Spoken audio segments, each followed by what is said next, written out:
All right. Hi, buddy. Welcome to Siblinghood of Recovery podcast. Hello, thank you for having me today. It is so awesome for you to be here. I'm so excited. I'm going to express the intent of this, like I try to do on each podcast. And the intent of this is to get into your book, Powerless but Not Helpless, because it really helped me as I went through, especially the first three steps, as you know. And I want to talk to you about it. I want to share your knowledge and what you've written with everybody. So, how would you like to introduce yourself? I'm Buddy. I'm an alcoholic from Atlanta, Georgia. My sobriety date's 11/10/08, but 2008 was not when I came into recovery. I came in actually 2001 after a DUI, and everyone on my back about stopping drinking, and I could see how it was harming my family and me just from a health perspective as well. I had pancreatitis and almost died from pancreatitis, lost 90% of my pancreas actually, and I'm a diabetic now because of that, and then continued to drink. So I could see how just hideous this alcohol was, and I just couldn't stop. So when I came into recovery, it took another 5 years for me to even stop. I was back and forth, in and out. Those first three steps were really powerful for me. I did not know how to surrender to anything. I was a successful business guy with a successful business, and the lake house and the new Suburban and all the stuff. Had the wife and the two children and all the things, but I could not stop drinking. Just couldn't do it. Couldn't figure it out. I had a belief in God, but that belief did not help me with my alcoholism. I did not understand why that was. I gauged how well I was doing spiritually by how well I was doing financially and with the family. Well, God must be blessing me because I have all these things and healthy children and everything's good. So that means I'm good spiritually, that kind of a thinking process. And I had to throw that out when I got into recovery. I saw people who were touching something greater than themselves, but they didn't believe what I believe. They didn't qualify really for God to do anything for them. I didn't understand how it was working. And so through that process, I started really, it's really hard to put into words, but my whole idea of spirituality just flipped on its head. I used to think that I believed something, and if I believed it, then I changed internally. Then outwardly, I started loving people and caring for people as an end result of this whole process. But I realized that in recovery that I had to flip that around. I had to stop trying, stop the effort, and take action that I did not believe that would work, and leave the belief outside. And Yeah. then the belief came last, So, and with time, I started studying some other philosophies and I looked at Buddhism. I looked at a lot of Gnostic Christian writings. I read the whole Nag Hammadi and all those things, studied all those things for years. And then I was looking one day at a picture. It was an artist rendition of the Vinegar Tasters, is what they call it. And when I saw that, it's a metaphorical meeting between Buddha and Confucius and Lao Tzu, Lao Tzu's attributed with writing the Tao Te Ching. And I was listening to their metaphorical conversation. And years ago, they used to use vinegar for a lot of different medicinal reasons. And so vinegar tastings were a big deal. So the three of them were having a vinegar tasting. So Confucius tasted the vinegar and he spit it out and said, why would, anybody taste such a thing? It's bitter. And I don't know why we'd even do that. Buddha tasted the vinegar. And of course, his interpretation was that our attachment to how things taste and what we want, keep us trapped. That was his thinking. Lao Tzu from the Tao Te Ching tasted the vinegar and he said, it's vinegar. What are y'all upset about? It's just what it is. It's Yeah. acceptance, in other words, right? Yeah. So then I started looking at studying the Tao Te Ching. And if we were in China, Angie, talking about this, uh, we where we know of what about the Bible, and almost everyone has a copy of the Bible somewhere. There, everyone has a copy of the Tao Te Ching. It's the second most published book in the world behind the Bible. So, Mhm. so it's everywhere in that part of the world. So I started studying the Tao Te Ching. It's 81 verses. And we started having a recovery meeting online talking about the different verses and how they applied to recovery, and started getting so much out of it. We made a podcast from it. It's called the Tao of Our Understanding. That's TAO, Tao of Our Understanding Recovery Podcast. Started doing that a couple of years ago. And one day I was looking at the Tao Te Ching and I said, I wonder if I could do a recovery interpretation of each of these verses, what they mean to me in my recovery. So I just sat down and started writing about it. And I think it took me about 11 days to write all 81 verses. And I was like, wow, I can't believe this. I look at it now and I tear up when I look. I said, I truly was a channel. We were talking before the Yeah. meeting. Yeah. You really, really were. You were. Yeah. So one of the things I wanted to ask you pretty upfront is, what part of your story, other than the history that you just told me, but when you attend the meetings and when you're channeling, so to speak, what part of your story that inspires you to give back? Because I know you and I talked about this a little bit, and I'd actually like to read the verse 28 real quick. But why are you here? Because I did that in my first episode. Why am I here? Right. So let me ask you that. Um, the reason I'm here is because I realize that I am part of a body. We're all part of this body. And when I help you, I am really helping me in the same way that let's say your hand had just a little bit of consciousness to it.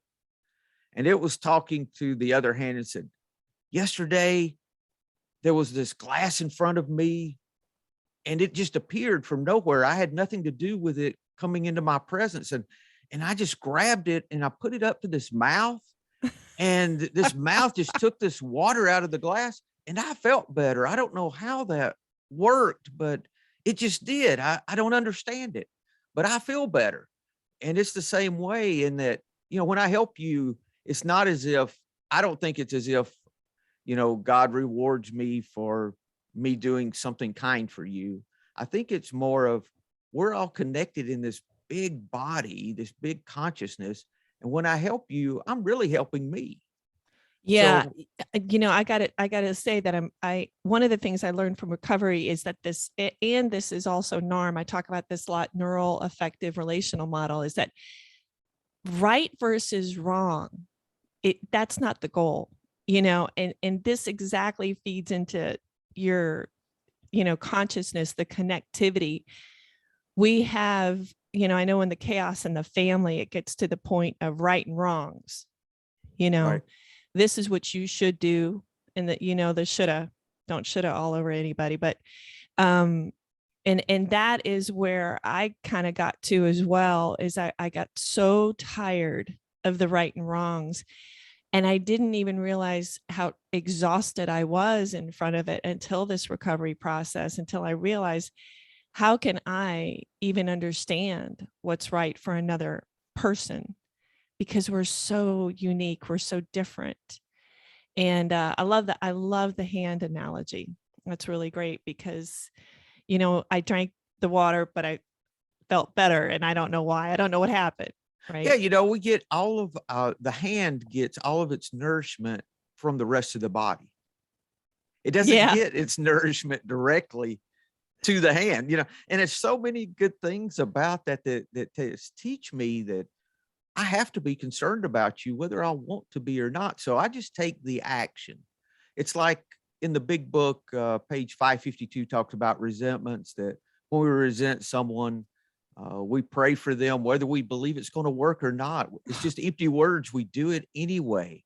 And that's the way my spirituality had to flip, to where I just started taking the action, whether I believed it would work or not. And then the belief came last. So it wasn't important what I believed. What was important was the action I took.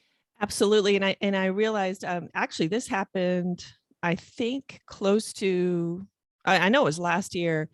I was, a lot of family therapy with my son, and I was struggling with something, and he said, "Mom, you got to pray for that person." Yeah. And I'm like, Right. oh man. And I love how he led me in that moment. But to back up, I did want to kind of touch on my intent as well, which fits into the analogy, is that I'm a mom. I'm a member of a fierce mom group as a result of our sons going into the same treatment centers. And we are, well, at least I can say I'm constantly learning from these beautiful souls, constantly.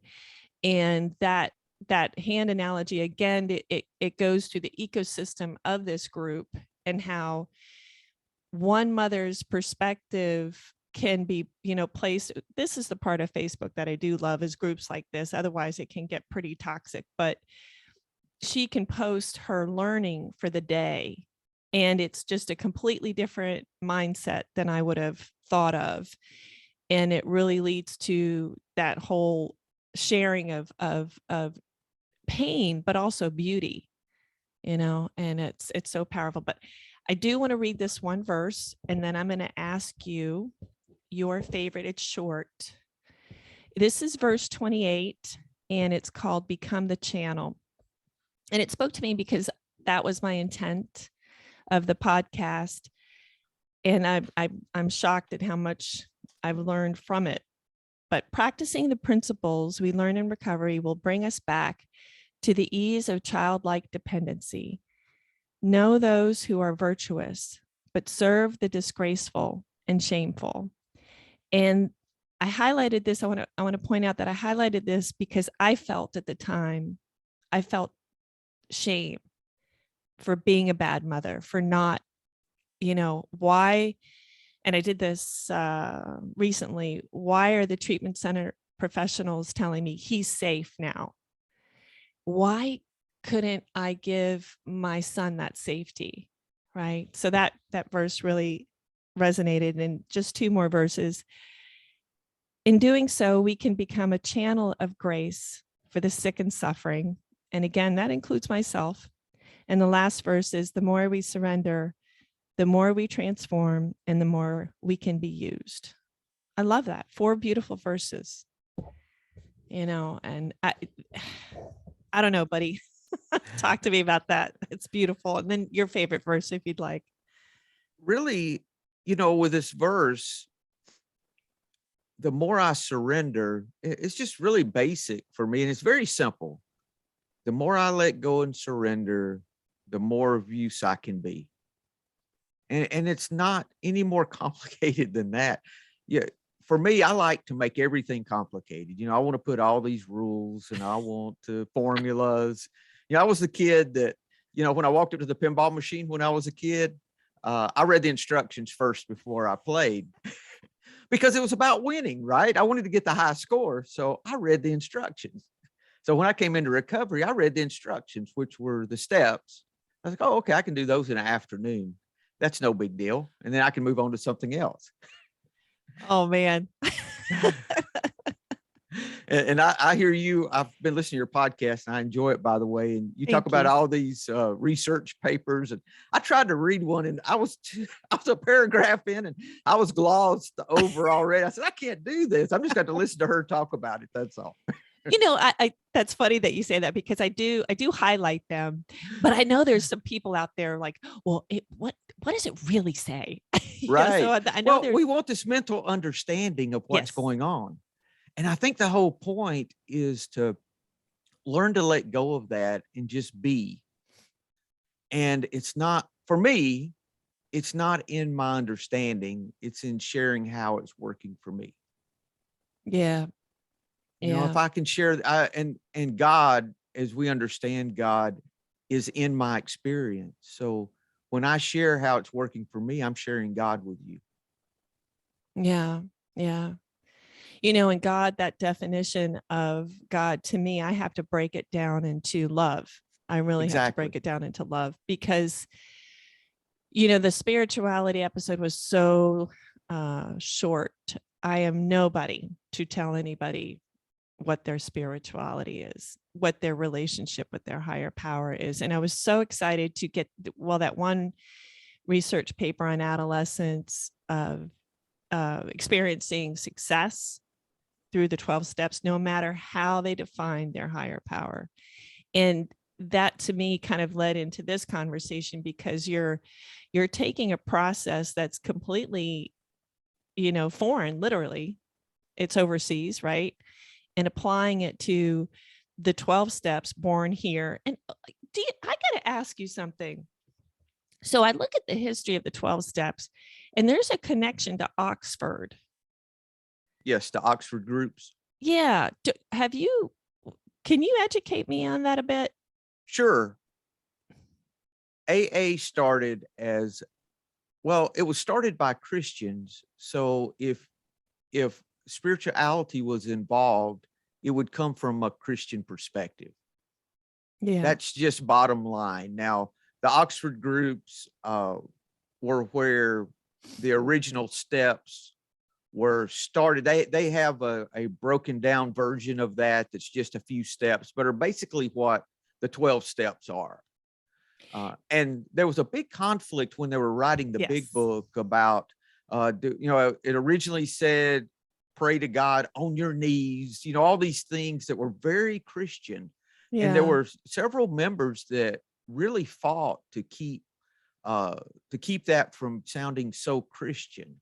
And over the years, we've moved away from that. Like the 24-hour book, for example, is a Hazelden book that I, from what I understand, AA moved away from and wanted to do their own daily reflections because it was too Christian sounding. If you read the 24-hour book, it is very Christian sounding. And Mm-hmm. so they wanted to make it more inclusive rather than exclusive. And I found that really important for me because um, my ideas of Christianity coming in did not serve me in AA, and it really disappointed me. Yeah. Um, and now I have friends in AA that go back to church and go back to their Christian heritage. For me, I had to move away from that, and the real reason was I still try to I saw the old Christian God as a way that I could control my life. Now I just put God in there, and but Yeah. I still was in control. I Because did there's not no know how. control. No, there's not, you know, and the whole point is surrender Mm. in recovery. And that's the part of recovery that really spoke to me. One of your questions for me was, which step really influenced me the most? And it was the first three steps. It was learning how to surrender, learning how to let go, learning how to accept life as it is right now in this moment, not trying to change it. I even had to take everything, you know, we hear everything is as it should be. I had to change that to everything just is. Just is. Yes. Just And that's is. from Taoism. That Yeah. absolutely 100%. Yeah. Yeah. Yeah. Everything just is. And I found peace. My son was uh, drank heavily all through his teenage years. And so I've been where you are as far as taking him to rehabs, taking him to detox, done all those things. And he eventually died from complications from this disease Mm. last year. So, but for years I had boundaries that I had to set. And if he crossed those boundaries, there were consequences. Absolutely. And I have to say, I took, you know, the story of my son is you know, I didn't want to see it. You know, it was a very, very young age that and he says, Mom, I'm an addict. Don't do the substance use disorder. So I respect him for that. And that's when I say addict, because I know some moms prefer not to say that. I am doing that out of his request. And but he was ready at the point, and we are doing okay. Today he is good, and he is actually, he's done so phenomenally well. But it was the God, it was the embracing, it was the higher power. He needed that to fill his soul. And I just had to let him go, buddy. I just let him go. I let him go and be himself. And I'm so blessed and thankful. And I know your story is one of many. I really do. And I recognize that. I definitely recognize that. And it's a Yeah. touchy thing to even words are never enough. Well, with his situation, when he was sick, I got the call that he had 109-degree temperature, and they were taking him to the hospital. And basically, he dehydrated, and just everything in his body collapsed, and it took him a month to die. Mm. So there was a lot of things going on during that time. But I had just left a meditation retreat the weekend before. It was my second, like 3-day silent retreat, meditating all day, every day kind of thing. Yeah. And I was just at a very good place spiritually. And that was no accident. All Yeah. these things, there are no accidents. I like the phrase, every step is on the path. They are, every step. I would like to Every say some step. of those are not, but they are. Whether I like them or not, they're on the Exactly. path. And we have to acknowledge the other children, the siblings in this. And so often, we get focused on the child that is challenged with whatever they may be challenged with. And the other siblings or sibling, they stand by. And what I like about the programs that I'm in is there's a constant recognition of the family system. How is this impacted? Because we're all experiencing, like you came off of that retreat and there is no accident, but everybody else is experiencing something different. And I know we are in the STEP program, we're pushed to recognize that, right? But also Yeah. we're pushed to not really do anything about it. Just we can't control it. We can't control what's happening, but we can look at what's happening inside of ourselves. The feelings, right? The feelings is like, oh gosh, I didn't even know how many feelings I suppressed until I got into recovery. I'm like, oh my gosh, right? God forbid I Yeah. feel. Yeah. And when this happened, I immediately called my daughter. In our situation, my kids were grown, so there was not the dynamic of young children involved. And I called her, and she was coming from school. Her school's 2 hours away. She's finishing her master's at UGA. And I told her, I said, honey, I said, just take your time. There's no reason to rush. I said, and if you get a little overwhelmed, why don't you just pray for your mother? Yeah. And so I flipped it around and got her to start praying for other people that Mm, were hurting, rather than just praying for herself. yeah. And then when I showed up, I immediately looked at, okay, who here can I help?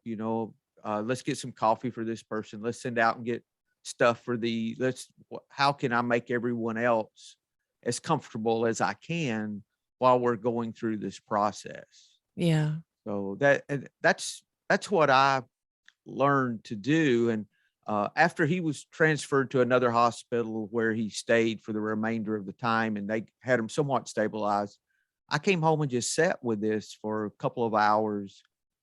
And there were 2 phrases for acceptance. I came back to acceptance again because I knew I had to accept this unacceptable situation.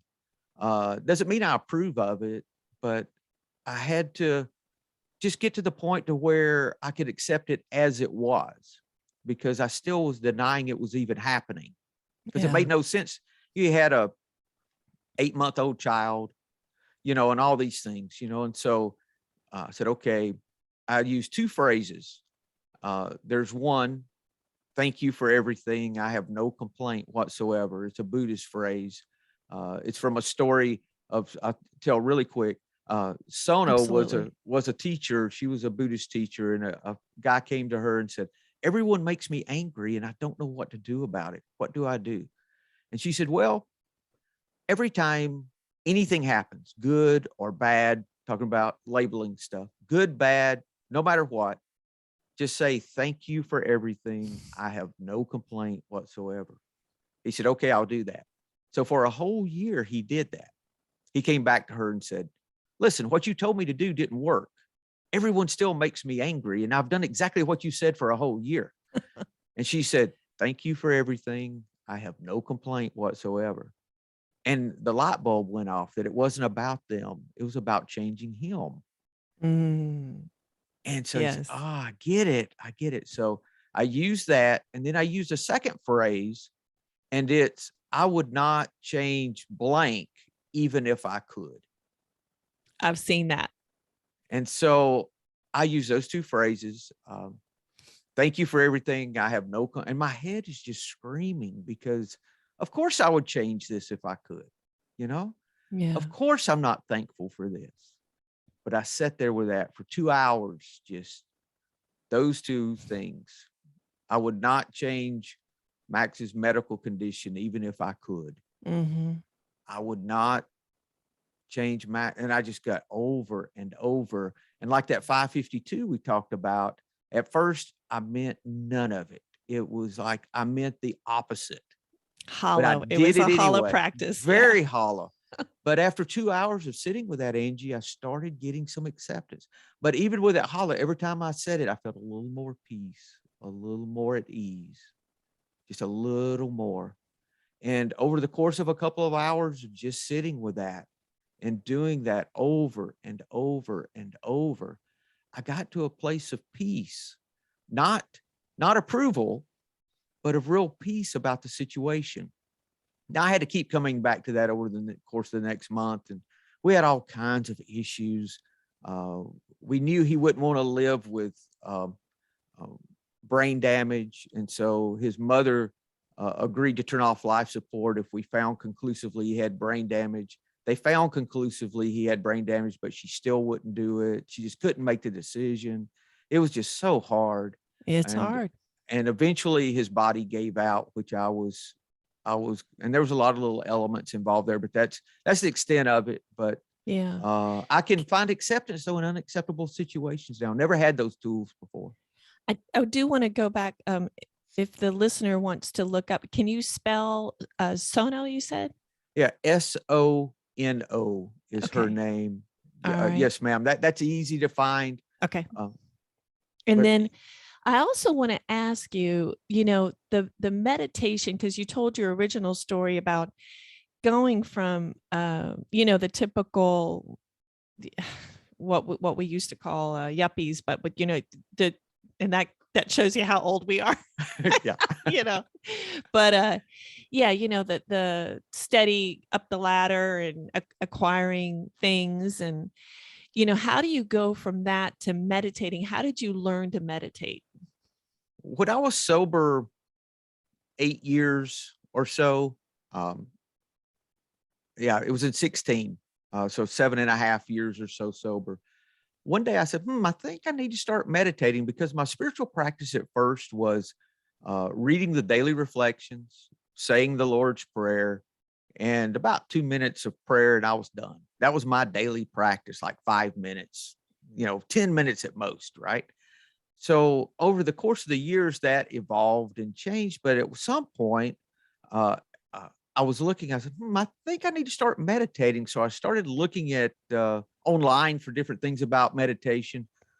John Main, JOHNMAIN.org is a site where this guy was a Franciscan monk, and he discovered a lot of meditation practice from early Christianity. So that's where I started. Okay. And I started there. And then I met with a sponsee that week. And he said, I think I'm going to start meditating. We hadn't even talked about it. He said, I think I need to start meditating. I found this great podcast about meditation. I said, okay, I'll check it out. So I checked out his podcast. I found another one that was really good by James Bean. It's called Spiritual Awakening Radio. All right, good. He's got a very good podcast on just different types of meditation. He does a lot of Satmant, which is an Indian form that they actually meditate 2.5 hours a day. Wow. Yeah, a Okay. lot. So, and so I started meditating 20 minutes a day. All right. And just right off, and it worked great for me. And then I sought out the Zen Center in Atlanta because I wanted to start meditating with some people and doing some retreats, and started studying with them some, and studying some Zen books and different things. So it's just evolved over the years. Yeah, I've got to get there because I'm a lot like, what you described in the beginning. Get the daily reflections and reading. Well, I'm going through the ACA workbook, and Right. that's a beast. It is. It's just a beast. We have a phenomenal group every Sunday, and they really push to go deep, but there's also the awareness that you have to recover from that. Right. And the meditation practices are something that I am still learning. So I appreciate that. And I'll put all that stuff in the show notes as well. Also, I'll give you a PDF of my book. They can go to buddyc.org I'd love that. and get and see different verses. And then there's a daily meditation if they want to get. I'm taking all of the Tao quotes and making them into a daily meditation with a quote and a thought and an affirmation associated with that. That's excellent. And putting that, and then I'm going to publish that in a daily meditation book once I'm finished. But they can sign up for that for free. And then I'll send you a PDF of the book, and anyone who wants to email you that can't afford a copy or needs a PDF, I'm happy to share it, because this is a gift to me, Angie. I can't just hoard it. I can't do it. I know. And that was one of the things that it's amazing. And my intent with my podcast is to, keep it everything free. Listen, if you're facing treatment centers, you're going to be paying a lot of money. Yes. So I want the as much as I possibly can to get out there and share it with people. So I greatly appreciate your generosity. There's one of the things that I did want to ask you, and thanks for sharing the other podcast and authors and that. I want to know, as we're facing all of this, and I feel that personally, maybe it's because I'm in it, the 12-step community. I want to know what you feel is there a growth to this? Because I know that there was I was reading something where there's a timeline where it almost decreased. The membership to 12-step kind of waned a bit. And I don't know, maybe it's because I'm in it, I see more people aware of it, but what's your take on that? I think that 12-step is a path to spirituality like other means or paths. And if we stop going up this mountain where all these paths start looking more similar, because they all, the further up the mountain you get, the more similar the paths look. Yeah. We start seeing things that are the same, no matter what, position on the mountain you started, what direction you started coming up. And with 12-step, I think it's that way too, because for me, it brings me to a point of surrender and practicing this in more areas of my life. Now, what I see with people in long-term recovery, they'll practice this with their addiction and maybe not practice it over here or over here. So if they stop at some point of practicing this in the rest of their life, then I think they can stop growing. They get comfortable and say, that's enough for me. That's all I want. I'm good. I'll take it from here. Yeah. And some of them will stay sober and they still haven't surrendered their business or their marriage or some other thing that they control themselves, and they're reasonably happy and they're good with that. So be it. Yeah. But for us that aren't satisfied with that, then we keep going, and so that's where this goes, I think. And that's the whole point, is bringing us to this place of just surrendering more of our life to where we can have the same peace that we found with our addictions or the people we're addicted to or our family members, that we same peace we found with that, we can find in other parts of our life. I do want to mention one other book, Angie, that was Okay. really helpful for me. And it's not a recovery book, but it's Letting Go, The Pathway of Surrender. David Hawkins is the author. Okay. And this book is really how to do the first 3 steps. This is how to let go. This is his path that he took and how he learned to surrender over the course of his life. And all these books, I've got links to these at buddyc.org if anyone wants those. If anyone starts listening to the podcast, I've got links there of all the books that we use in the podcast or mention. So, they're easy to find, but there's a lot of good resources out there that are not, quote, 12-step resources that we can use. That's a great book for Audible too. It's a really easy listen. And I listen to it over and over again, actually. It's a very great good book. It's been very helpful. I know we had talked prior to this, and I've got that on my list. I literally have a stack that I'm dealing with right now, but I will put a link on the show notes and everything. So thank you for that. Cool. Thank you. Well, I think when we talk about the mountain, that's a good place to end. Yeah. And buddy, I can't thank you enough. I really, truly, my heart is open. I'm filled with gratitude, and let's just keep, giving what we've learned and sharing it. Yes. Anything you want to close with? For me, if I'm in a situation and I just don't know what to do about it, if I can look for a way to get love into that situation, or at least respect, and give people space to find themselves. Sometimes that's the greatest love I can give, is giving someone space and non-judgment, and just open my heart and ask, how can I be of help to them today? I love it. I love it. Space and grace. Yes. All right. Thank you, Angie. All right, buddy. Thank you so much. And Thank you, I appreciate it. All right.